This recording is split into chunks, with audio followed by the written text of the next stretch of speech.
अपनी बदनामी का सेहरा मेरे ही सारा है। ना मैं नादानी में मोहब्बत करती और ना अपना सब कुछ लुटा कर अपनी ज़िंदगी बर्बाद करती। ये इन दिनों की बात है कि जब काफ़ी दिनों से हमारे घर के सामने वाला मकान खाली था।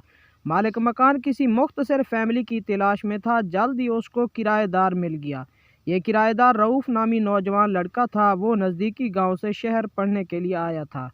वो सारा दिन बाहर रहता और रात को घर आकर पढ़ाई में मशगूल हो जाता। जल्द ही पास पड़ोस वालों ने महसूस किया कि उसकी सेहत ख़राब होती जाती है। जब वो गांव से आया था सुर्ख व सफ़ेद और सेहतमंद था। बाद में रंगत पीली पड़ने लगी और दुबला भी होता गया। एक रोज़ वालिद साहब को गली में मिला। उन्होंने पूछा, असद बेटे तुम्हें क्या हुआ है? क्या शहर का पानी रास नहीं आया जो रोज़ ब रोज़ कमज़ोर होते जाते हो? अंकल, दरअसल मैं सुबह शाम होटल से खाना लेकर खाता हूँ, जबकि मुझको बाहर के खाने की आदत नहीं है। यही वजह है कि पेट खराब रहता है। वालिद साहब बोले, अगर तुम चाहो तो खाना हमारे घर से खा लिया करो। तालिब इल्मों का भी मुआशरे पर हक होता है। खाना तो रोज़ ही पकता है। एक आदमी का इसमें से निकल जाए तो क्या फ़र्क पड़ता है। ठीक है अंकल, जब ज़रूरत हुई बता दूंगा। इस गुफ्तगू के अगले रोज़ ही मालूम हुआ कि असद अस्पताल में दाखिल है। किसी गैर मियारी होटल से खाना खाया तो फूड पॉइजनिंग हो गई। कॉलेज में तबीयत ख़राब हो गई। कॉलेज वाले ही अस्पताल ले गए। चपड़ासी को पैगाम देकर असद ने हमारे घर भिजवाया था कि फ़लाँ अस्पताल में दाखिल हूँ। मेरे घर से अगर कोई आ जाए तो उनको बता दीजिएगा। शायद इन्हीं दिनों उसके घर से उसका भाई या कोई रिश्तेदार आने वाला था। तभी उसने यह संदेशा मेरे वालिद को भेजा था। वालिद साहब असद की इयादत को अस्पताल गए। वो वहाँ 5 दिन दाखिल रहा। इस दिन के बाद से उसके लिए एक टाइम का खाना हमारे घर से जाता। जब वो कॉलेज से आ जाता तो बेल बजा देता। मुलाजिम उसको खाना दे आता।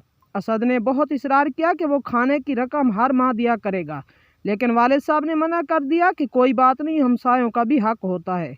कुछ दिन बाद हमारा मुलाजिम छुट्टी पर चला गया। वालिद साहब तो दुकान पर होते थे, लिहाजा अब असद को खाना पहुँचाने का मसला था। मेरा भाई दुबई में था और घर में एक छोटी बहन थी जो मुझसे सिर्फ 2 साल छोटी थी। उसने तो साफ मना कर दिया कि वो खाना पहुंचाने असद के घर नहीं जाएगी।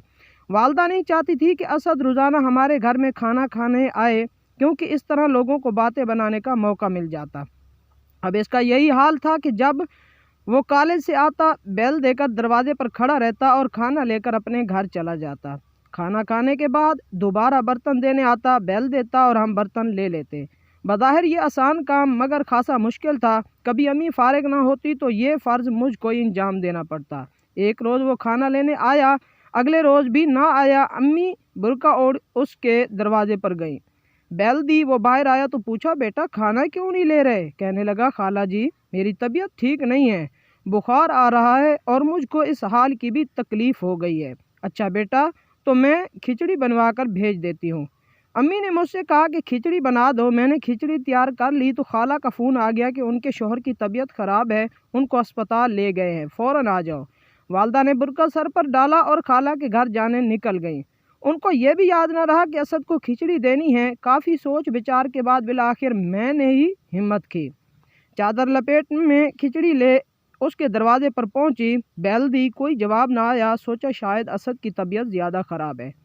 सो हिम्मत करके उसके घर के अंदर चली गई, क्योंकि दरवाज़ा खुला हुआ था। दबे कदमों डरती डरती आगे बढ़ी। वो कमरे में ना था। वाशरूम से पानी गिरने की आवाज़ सुनी।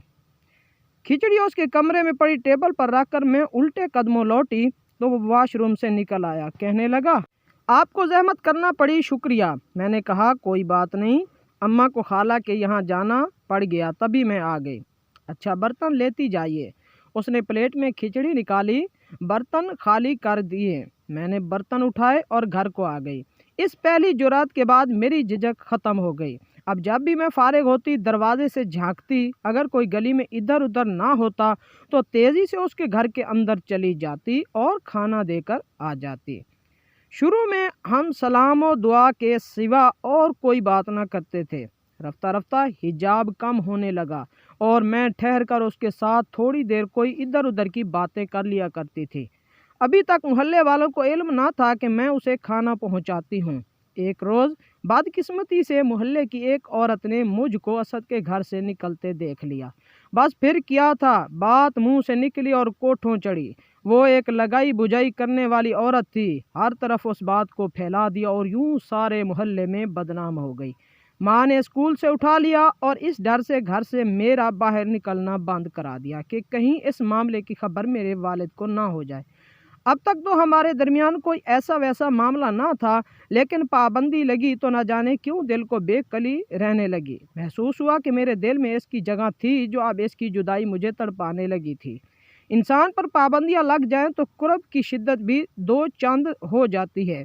اب میں اس سے ملنے کی نئی نئی ترکیبیں سوچنے لگی۔ ایک بار خط لکھ کر اس کے گھر کے اندر پھینک دیا، جس میں لکھا تھا کہ گلی میں نکل کر اپنی صورت دکھا دیا کریں، کہیں تو پل بھر کو ملو۔ اس نے اس خط کا کوئی جواب نہ دیا۔ مجھ کو اور زیادہ بے قراری لگی۔ ایک اور خط لکھ کر دروازے سے جھانکا، دیکھا کہ گلی میں کوئی نہیں ہے تو تیز قدموں سے اس کے گھر کی طرف گئی۔ اس کے مکان کی وہ کھڑکی جو صحن میں کھلتی تھی وہ کھلی ہوئی تھی۔ ہاتھ آگے کر کے خط صحن میں پھینک کر الٹے قدموں گھر میں گھس آئی۔ اب اسد کو یقین ہو گیا کہ جب تک وہ مجھ کو جواب نہ دے گا میں اس طرح احمقانہ حرکتیں کرتی رہوں گی۔ سو اگلے روز اس نے دوپہر کے بعد ہماری بیل بجائی۔ امی نماز پڑھ رہی تھی۔ میری چھٹی اس نے کہا، ہو نہ ہو دبے قدموں دروازے پر پہنچی، جھانکا تو وہی تھا۔ کہنے لگا، میرے مکان میں میرے کالج کے دوست اور کلاس فیلو بھی آ جاتے ہیں، لہٰذا اب تم میرے گھر میں مت آنا، تو پھر گلی میں ہی میری بات سن لو۔ آخر تم نے مجھ سے کیا بات کرنی ہے، ابھی کہہ دو۔ ابھی ابا کے آنے کا وقت ہو رہا ہے، وہ اچانک آ گئے تو تم مجھ سے دریا پر ملو۔ میری سہیلی کا گھر وہاں قریب ہے، میں اس کے گھر کا کہہ کر جاؤں گی۔ دن کو تو مجھے پڑھائی کرنا ہوتی ہے، کل سے امتحان شروع ہیں۔ اچھا تو پھر رات کو مل لو۔ رات کو؟ اس نے حیرانی سے کہا، ہاں در یارو 4 قدم پر تو ہے رات کو۔ امی ابا جلدی سو جاتے ہیں، میں اندھیرے میں نکل کر دریا پر آ جاؤں گا۔ دیکھو آج رات ضرور آنا، ایسا نہ ہو کہ تم نہ اور میں وہاں تمہارا انتظار میں رات بھر بیٹھی رہ جاؤں۔ ایسا کہہ کر میں نے جلدی سے دروازہ بند کر دیا۔ اب رؤوف کے پاس اس کے سوا چارہ نہ رہ گیا کہ وہ رات کو دریا کنارے جا کر بیٹھ جائے اور میرا انتظار کرے۔ اتفاق کے اس روز اماں اور ابا دیر تک باتیں کرتے رہے اور کہیں 12 بجے تک سوئے۔ جو ہی وہ سوئے میں نے دبے قدموں صحن عبور کیا اور آہستہ سے کنڈی کھول کلی میں جھانکا۔ آسمان پر ستاروں کی مدھم روشنی تھی۔ گلی سنسان تھی اور وہاں دور دور تک کوئی نہ تھا۔ جانے دل کی گلی کا کیا راز اور جذبہ ہوتا ہے کہ انسان نہ آندھی دیکھتا ہے نہ طوفان، انسانوں کا خوف رہتا ہے اور نہ بھوت پریت کا۔ تیز تیز قدم اٹھاتی تقریباً 7 منٹ میں دریا کنارے جا پہنچی۔ اگرچہ مجھے آنے میں دیر ہو گئی تھی تو کبھی یقین تھا کہ وہ وہاں ضرور ہوگا۔ ہزاروں وسوسوں کا خوف دل پر اٹھائے جب میں دریا تک پہنچی تو دیکھا وہاں وہ نہ تھا۔ تھوڑا سا اور آگے بڑھی تو کوئی بیٹھا نظر آ گیا۔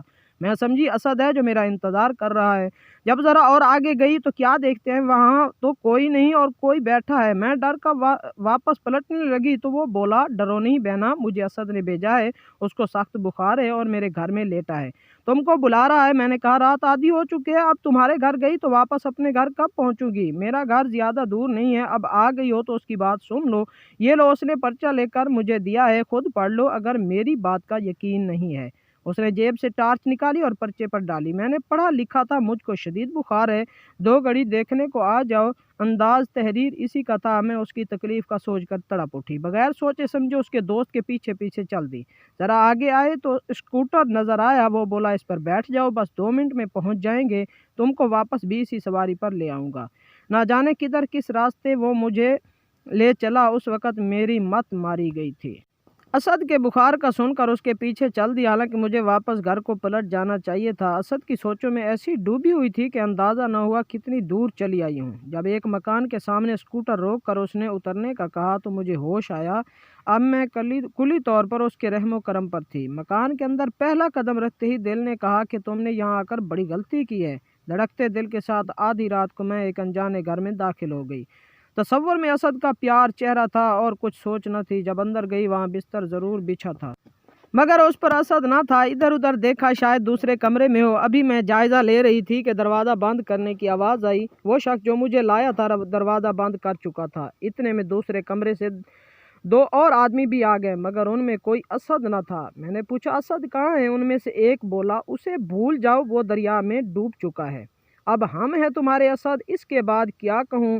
कलम तो खून के आंसुओं में डबो कर लिखूं तो सारे बदन का लहू काम आ जाएगा। मैं कितनी बेबस लड़की और ये इंसान नुमादा दरिंदे जो कदम बिना सोचे समझे उठाया वो मुझे किस राह ले आया।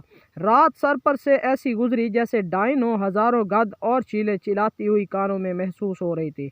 सुबह हुई भी तो कितनी सियाटियाँ समट कर मेरे दामन में ले आई। उजाला तो फिर हुआ ही नहीं। मैंने अगर एक गलती कर ली थी तो दूसरी नहीं करनी थी, मगर अगले सबसे बड़ी गलती ये कि अब्बा के खौफ से सुबह घर पहुंचने की कोई तदबीर ना की। हालांकि मैं चाहती तो सुबह घर चली जाती, जो होता सो होता। बाबल की छत से तो ना जाती, मगर तो वो वहीं बैठी रहती।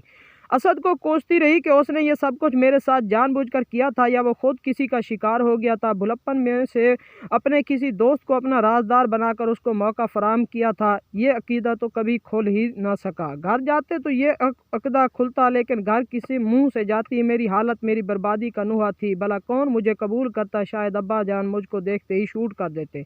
दोपहर तक मैं रोती रही। वो लोग घर को ताला लगाकर चले गए। मैंने पास पड़ोस में झांका और ना शोर मचाया। यही जी चाह कि अपनी बदनामी का सेहरा गाने से बेहतर है कि यहीं प्यासी दफन हो जाऊं। शाम को वो लोग आ गए। कहा कि यहाँ रुकना ठीक नहीं, किसी ने पुलिस को इत्तला कर दी है। इनके हत्थे चढ़ गए तो अखबारों में तस्वीर आ जाएगी। बेहतर है निकल चलूं। उन्होंने ना तो मुझे असद तक पहुँचाया ना मेरे घर तक, बल्कि एक कार में लाहौर ले आए और यहाँ शाही महल में एक औरत के घर पर छोड़ कर चले गए।